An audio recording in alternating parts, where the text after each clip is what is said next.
Thank you.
将军，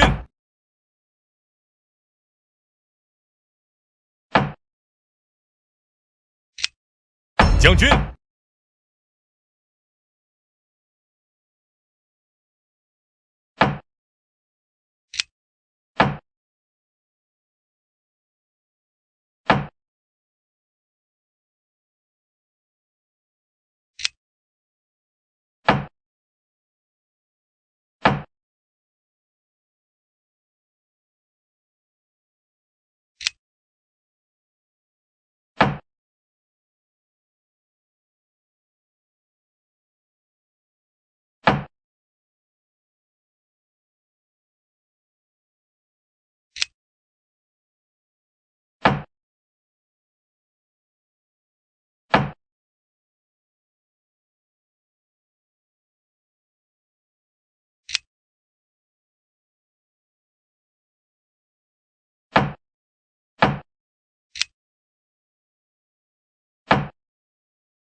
将军，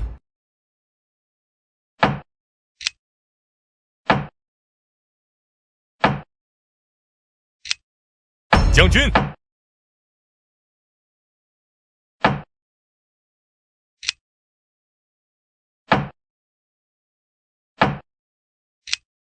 将军，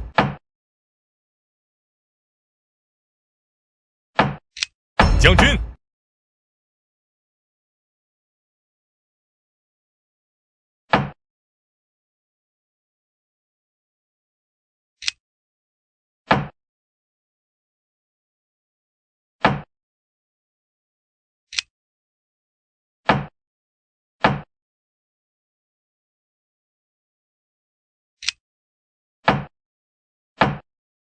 将军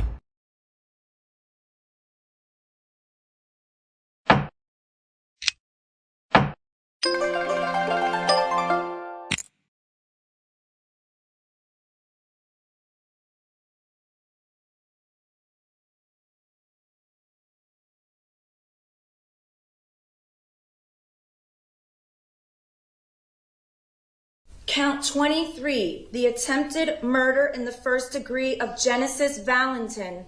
The court imposes a life sentence with a 20-year minimum mandatory prison sentence under Florida's 1020 life statute. Count 24, for the attempted murder in the first degree of Daniela Menescal. The court imposes a life sentence with a 20-year minimum mandatory prison sentence under Florida's 1020 life statute. Count 25, for the attempted murder in the first degree of Samantha Grady. The court imposes a life sentence with a minimum mandatory of 20 years Florida State Prison under Florida's 1020 life statute.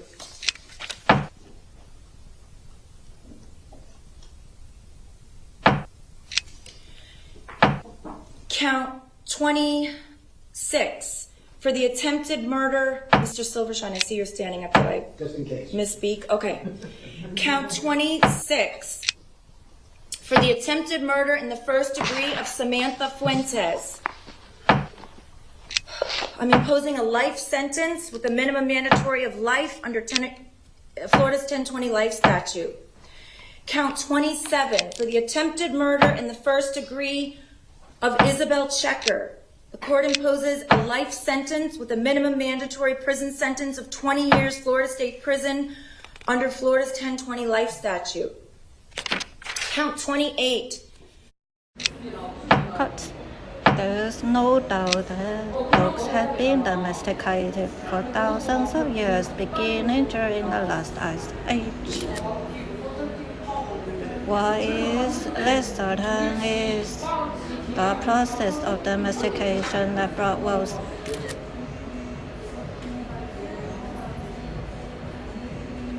A predator of livestock and a danger to humans themselves, into the family as helpers and companions.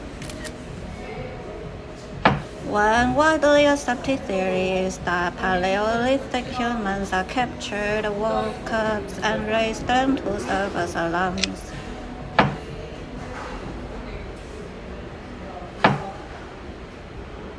When other large predators, such as cats in the Simlodon genus, approached, however, some paleoanthropologists are skeptical that humans would have befriended members of a species they viewed as inimical, and indeed. 将军，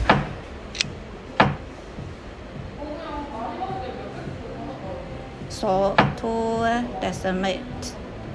These scientists posit that some wolves, those best at reading human body language, indicating hostile or tolerant, and adopting submissive, ingratiating behavior such as tail Jiangjun. wagging,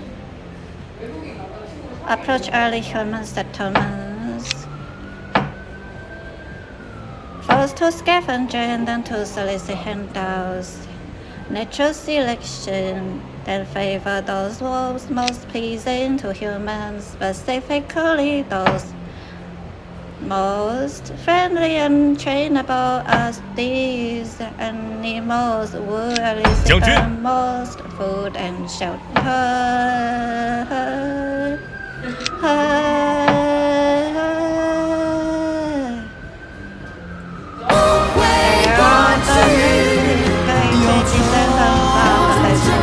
From Chihuahuas to Great Danes, 将军。 we accept that wolves took the initiative to join their lives with ours.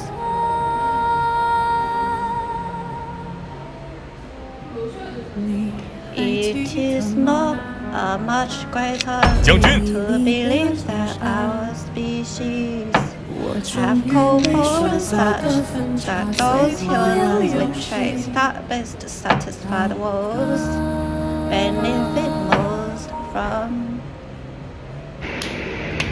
wolves' protection and pass on those canid-friendly characteristics to their offspring. It is no wonder that so many people love dogs. Unquote. Con Oleg!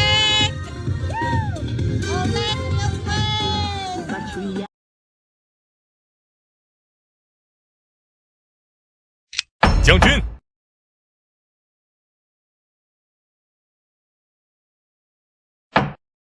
将军。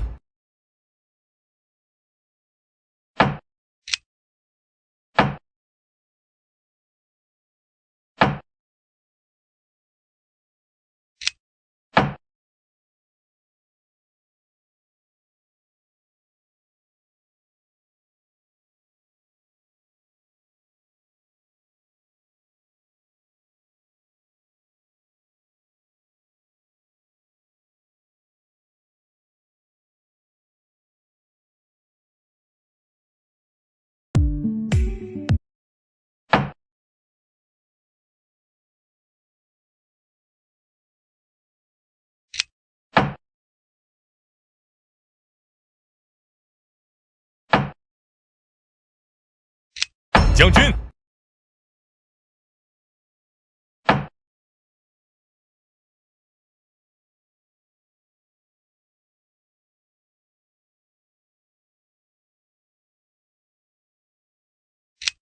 将军，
将军，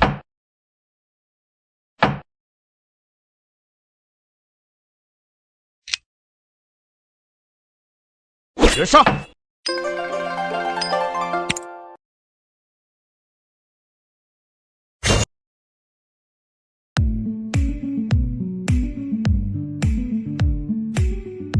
On March 21st, 2013, in Wise County, Texas, Deputy James Boyd was performing a routine traffic stop on a 1991 black Cadillac DeVille. What he didn't realize was that the person driving this vehicle was the notorious Evan Spencer Ebel, a member of a violent prison gang known as the 211 Crew. Evan was incorrectly released from prison just 2 months before this encounter due to an error in his court records. During his short taste of freedom, he obtained a 9mm pistol and killed a Domino's delivery driver named Nathan Leon, stealing his uniform in the process. Evan then wore that records. During his short taste of freedom, he obtained a 9mm pistol and killed a Domino's delivery driver named Nathan Leon, stealing his uniform in the process. Evan then wore that uniform as a disguise and rang the doorbell of Tom Clements, the executive director of the Colorado Department driver named Nathan Leon, stealing his uniform in the process. Evan then wore that uniform as a disguise and rang the doorbell of Tom Clements, the executive director of the Colorado Department of Corrections. When Tom answered the door, he was shot directly in the chest and killed.